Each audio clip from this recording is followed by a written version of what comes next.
entramos en un color que para mí se siente como llegar a casa. Es el color del hogar, del acá estoy bien, me siento segura. Hoy vamos a hablar de coral refugio.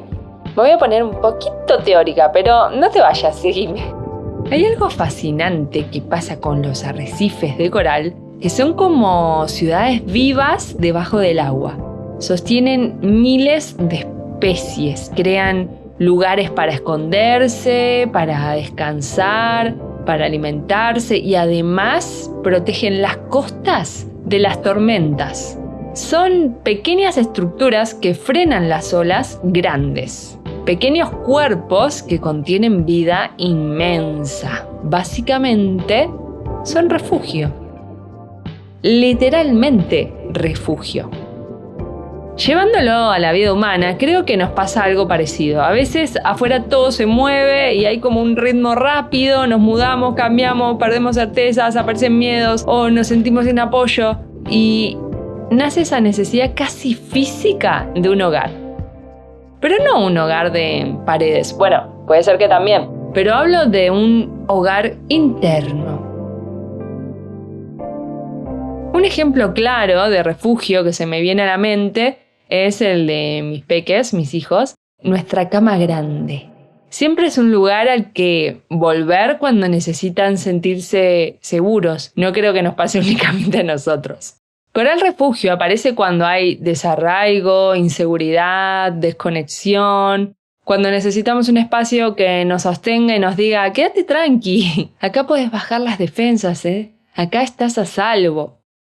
Y pensando en esto, en movernos, en los cambios, en reconstruir hogares, me vino una persona muy clara a la cabeza. Euge Blanco, mi cuñada, ingeniera agrónoma, profe de yoga, amante del wellness y una persona que se mudó tantas veces en Buenos Aires y después del gran salto a España, que entendió en carne propia que el hogar no siempre es un lugar, sino un estado interno. ¿Cómo se construye un refugio cuando la vida te mueve una y otra vez? Hoy le quiero hacer 5 preguntas sobre eso. Empiezo por algo que sé que te gusta mucho. Sé que sos amante del mar. ¿El océano te funciona como refugio? ¿Qué encontrás ahí que te devuelve a vos? El mar funciona como refugio sin lugar a dudas. Si pienso en refugio, pienso en autorregulación, en tranquilidad, en sensación de abrazo, de bienestar, de calma, de confort, de tranquilidad. Y el océano, el mar, me da eso. Tengo como una frase interna que me digo cuando estoy abrumada por algo o agobiada o muy mental. Ante la duda, ir al mar.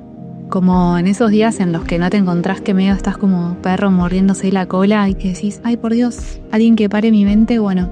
Y ahí es cuando encuentro ese espacio de refugio, de contención. Es esa sensación como de, vine hasta acá, con toda esta mochila del día y la carga la suelto y permito que el mar haga su efecto, que su refugio haga su efecto de traerme de nuevo a la calma. Es algo muy loco. Bueno, de hecho hay evidencia científica de cómo el efecto de estar cerca del mar, no solo meterse al mar, pero ya el hecho de estar en el entorno, cómo autorregula nuestro sistema nervioso, y eso lo he comprobado. Cuando decidí mudarme a una ciudad extranjera, ¿no? Como salir a Argentina, y dije, no sé exactamente dónde quiero vivir, pero sí sé que el lugar tiene que tener mar. Es algo que fue muy intuitivo a la hora de elegir y claramente siguiendo esa intuición o confirmar que no me equivoqué. Definitivamente lo que me da el mar es exactamente esas características que para mí tiene que tener refugios, como esa sensación de bienestar.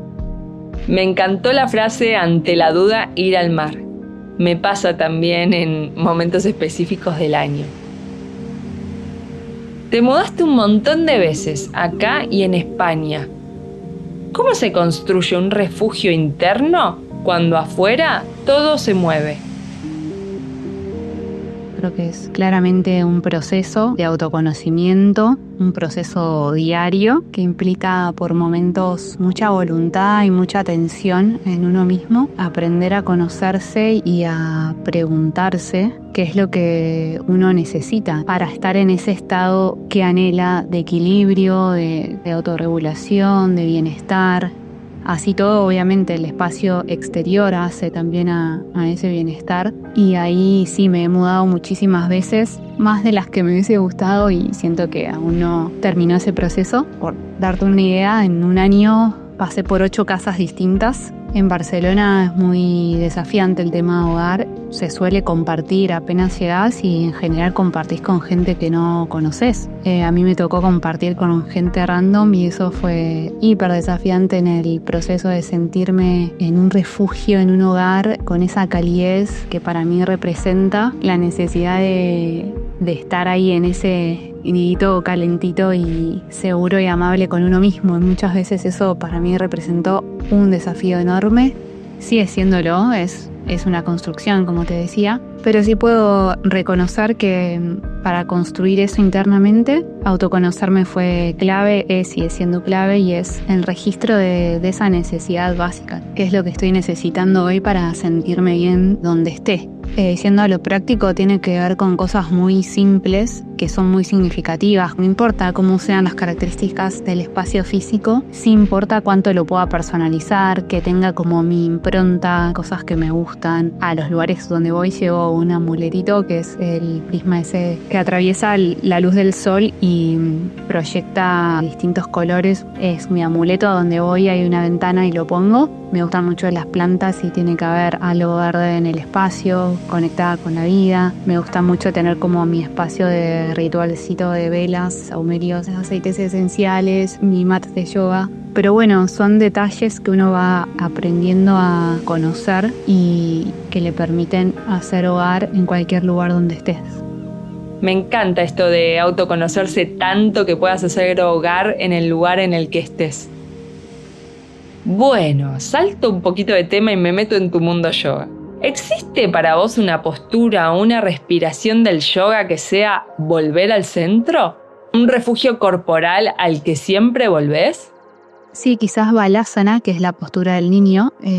Estás ahí como en tu propio nido y contención, entregada un poco también al todo, a la tierra, al estar presente y ya. Esa postura la recomiendo muchísimo. Y después, obviamente, el contacto con una clase de yoga y hacer una clase amplifica todo ese lenguaje del cuerpo o ese mensaje del cuerpo, ¿no? Pero en caso de que no hagas una práctica de yoga, también podría hacer cosas cotidianas como salir a caminar en ese estado de conciencia. Y otro ejercicio que suelo hacer mucho es antes de levantarme de la cama en sí, como quedarme unos minutos respirando ahí y reconociendo cómo está el cuerpo, ¿no? Si descansé, si se siente algo de ansiedad, etc. Son cosas que para mí hablan de la construcción de ese propio refugio y bueno, es algo a lo que siempre trato de volver, ¿no? Esas sensaciones corporales. Me quedo con este ejercicio encubierto que planteás, que cuando me levanto hago unas respiraciones y vea cómo está el cuerpo hoy. Me parece hermoso darle lugar a sentir las sensaciones corporales. En los momentos de desarraigo o desprotección, ¿qué te sostuvo? ¿Qué fue tu coral en esos tiempos? Cada vez que llego a un lugar nuevo, siento que lo apropio cuando armo un mate y escribo en mi cuaderno, aunque sea 3 líneas. Ese ritual para mí es súper significativo de habitar un espacio. Yo puedo ir con 3 prendas a un viaje, pero si no me llevo el termo del mate es como, bueno, yerba y mate, y después gestiono dónde pongo el agua.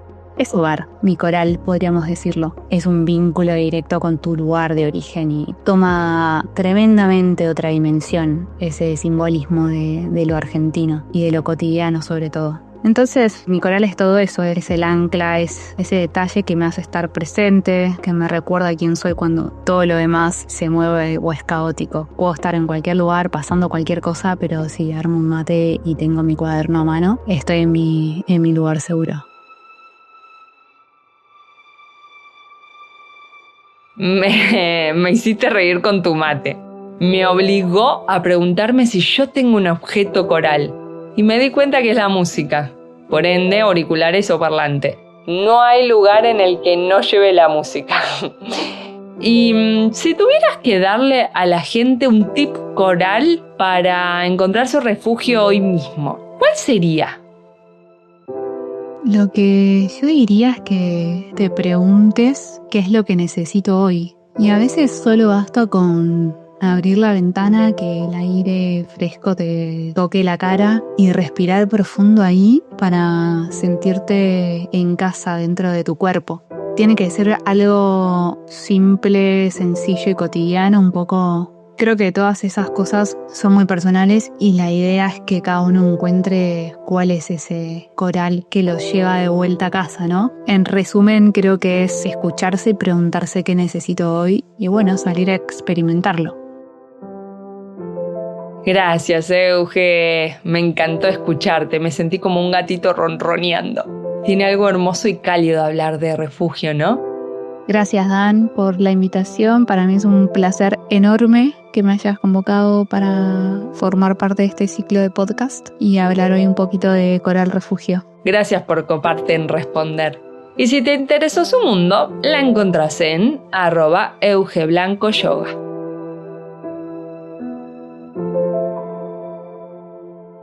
Bueno, me voy sintiendo más blandita después de esta charla. Pensar en refugios tiene eso, te acomoda un poco el corazón. Pero sobre todo, me quedo con una sensación, que el refugio no se busca afuera, se reconoce adentro. Hoy te invito a quedarte un minuto más con este color. Cerrá 2 segunditos los ojos, hacé una respiración y sin pensarlo, fíjate qué aparece cuando te pregunto lo siguiente. ¿Cuál es tu objeto refugio? ¿Cuál es tu lugar refugio? ¿Cuál es tu persona refugio? ¿Cuál es tu coral interno, esa parte tuya que sostiene vida y te hace sentir en casa? Ojalá hayan aparecido cosas que te hagan sentir muy bien. ¿Nos sentimos en el próximo color? Con amor y colores, Dani.